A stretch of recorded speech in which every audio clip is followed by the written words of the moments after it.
Apex Brazil. To learn more about our Brazilian goods and services, log on to experienceourenergy.com. And by Mazda, Zoom Zoom, forever. And by IZOD, the official apparel sponsor of the IZOD IndyCar Series, available at Macy's. Go back to Sparta, Kentucky for the IZOD IndyCar Series. Lap 1 didn't even get completed before we already had a spin and some drivers being taken off the track. Takuma Sato in the KB Racing number 5, one of them, but also the 37 IZOD car of Ryan Hunter-Reay. Now, listening to their communications, he spun around, might have flat spotted the tires. They have the tires laid out to maybe change. Definitely they're going to top off for fuel, but Ryan's saying, I'm not feeling it, guys. I don't know. Should we change tires? George Close is saying, Ryan will look dumb if we don't come in and change tires. You can heat them up. These guys, their tires are cooling down, so come in. We're going to do both. Now, Jack Arute, we'll see if that's the case, but he doesn't think he flat spotted them, but you definitely don't want a vibration if you did. Indeed, Robbie, and we'll keep an eye on that pit stop, but we've caught up with, well, Arie Luyendyk, two-time winner. Who's your chauffeur, T.O.? What did you think about that ride? G-forces. I mean, it was fun. I mean, we hit those curves. It was fun. Talking about how fun it might be, let me see if I can get this thing turned on, and let's talk a little bit. You went 1.85. Is that the way you would say it? That's 185 miles an hour? Yeah, 180, you say? I think so, yeah. About 181. 181, yeah, you prefer that. Let's talk a little bit about, you respect these guys as athletes now that you've been able to do it in the car and ride along. What do you think of these guys, IndyCar drivers? Number one, these guys are nuts. They're nuts. They're nuts. But you know what? Exactly. When I go over the middle, but this is definitely much more dangerous, and I respect these guys for what they do. They're going across the middle? Oh, yeah, definitely.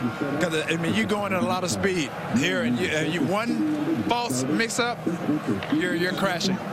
Guys, I got to like his style. I want to show you. Now, Arie wore driving shoes, right? Check out T.O. Sockless. Back up to you. All right. And he talked about how temperamental it is out there just getting a two-seater ride. But, Robbie, your point about it being unknown, that's what we just saw the result of. With the temperature drop, it changes the balance of the car, and some people immediately ended up with more front grip than they anticipated. So right off the get-go, the unknown bit two people. And here comes Ryan Hunter-Reay along with Alex Lloyd, and I believe that Graham Rahal will be taking a pit stop also. So we're under caution here. We really didn't complete a lap under green. There's Ryan as he comes in to get some new tires. But he was not involved except for spinning in this crash that did involve Takuma Sato. Back in a moment on Versus. Welcome back to Kentucky Speedway as we are about to go racing once again. The green flag comes out, and here we go. Let's hope we can get in some green laps here after Takuma Sato crashed, and it was his 9th DNF of the year, all by contact. Look who's running in 4th position there, Bertrand Baguette. And he got to 3rd position, right on the bottom of the racetrack. That car is really rolling that corner. That's Conquest Racing, owned by former driver Eric Bachelard. Marco Andretti in the Meyer colors, way up high. And passing, not just way up high because it was washing up there. He was driving up there to go by guys. On board with Will Power, who's running in 4th position. He started 2nd. He's dropped back a couple. And up front, we are seeing Dan Weldon go to the inside of Ed Carpenter. Carpenter leading his 5th race of his career, but not now as Dan Weldon goes to the inside and takes the lead from Ed. And we really didn't think we'd see anybody making a pass down the inside. Ed left a little bit of a window, so Weldon dove down in there. But I'll be surprised as this race unfolds if we see any more of that. Ed Carpenter ran the bottom in qualifying. If you don't run the bottom, that means your car is a little bit loose. If your car isn't loose, then you can keep it down on the bottom. So if someone goes from the lower to the middle, it means the car's a little bit on the loose side. Hopefully those teammates will work together. While we watch some of the action up front, let me tell you that Tony Kanaan is 17th. He started 26th. Marco Andretti, meanwhile, has moved all the way to 6th as he is using that high line that Robbie talked about. And Thomas Schechter is to 7th. He started in 10th. On board with Tony Kanaan. Got a good run here. That's Rafa Matos in the 2 car. You can get 3 to 4 miles an hour in the draft, and now he's getting help from ahead and from his spotter. It's telling clear. When you know you're clear, that means you can then make another move. And look at him keep that momentum going. And you saw Rafa when he held Rafa on the Whoa, look at that correction. Man. He had to lift there. Obviously, so did Justin Wilson, or else he would have gone backwards. So Kanaan goes to 14th now. Justin Wilson is 15th. Rafa Matos is in this battle also, as is E.J. Viso.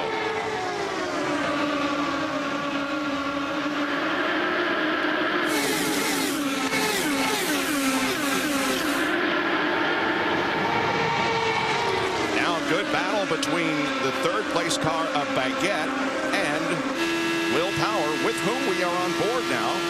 And that's a nice run, but does he stay or does he go up around the outside? When Carpenter moves up into the middle lane, that helps Power. Look at the movement from Baguette's car as you kind of come off turn 2 there.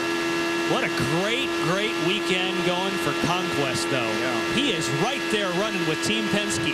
Nice job. And I talked to Eric Batchel, our team over Conquest, last night. And I'm like, where's the speed? He's like, I don't know. We just keep working. We just keep working. And he kind of had a chuckle about him doing it. But he should. He had both cars qualified in the top 10. Baguette has never driven an oval until the first one this year. Lindy is with Takuma.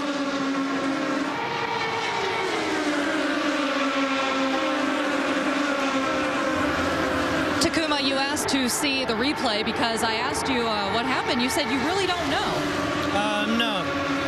I just suddenly lost the back end into the turn 3, and I have no idea really. Okay, we're going to try to pull that up for you here in a second, but in the meantime, you've had 9 DNFs. What, all by contact, just to your psyche and team morale, what does that do? We had a few problems, obviously. Yeah, it looks like it bottomed out and with a cold tire. I don't know.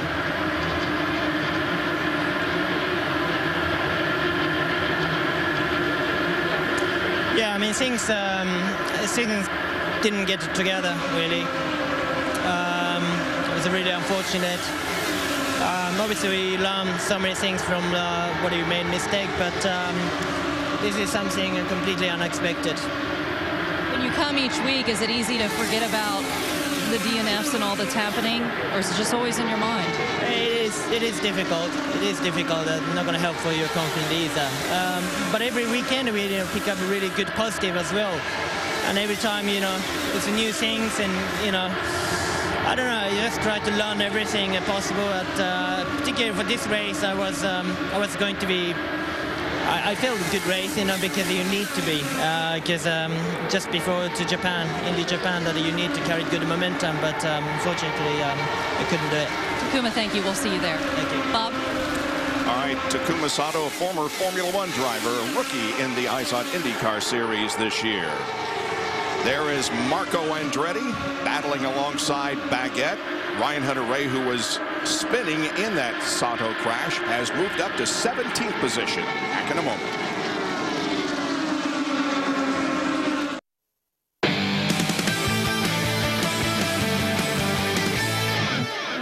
IZOD IndyCar Series in action at Kentucky Speedway on this Labor Day Saturday night. And Dan Weldon is the leader of this race. The best battle on the racetrack is for 7th position. That is Dario Franchitti on the high side of Mario Moraes. Coming up alongside again. Still there. Got Tagliani trying to close up a bit. He's about 1.5 back. Guys listening to the radio there on Dario Franchitti, but watching his telemetry, it's to me quite obvious that he is having not the best of nights. He's already used 3 of the overtakes, and that didn't give him the benefit as he used it to try and get by Moraes, and Moraes was able to battle back on the inside. Here he goes again. They got Tagliani about 1.5 back. And talking to Dario prior to this, he said the key of this race is going to be a balance in the race car, and obviously he doesn't have what he wants. He'll keep tuning on that thing all night. Still inside. Still there. Still there. Still inside. And he'll be hearing a lot of still there if he doesn't get the speed up. But remember, after the first pit stop, this can all change.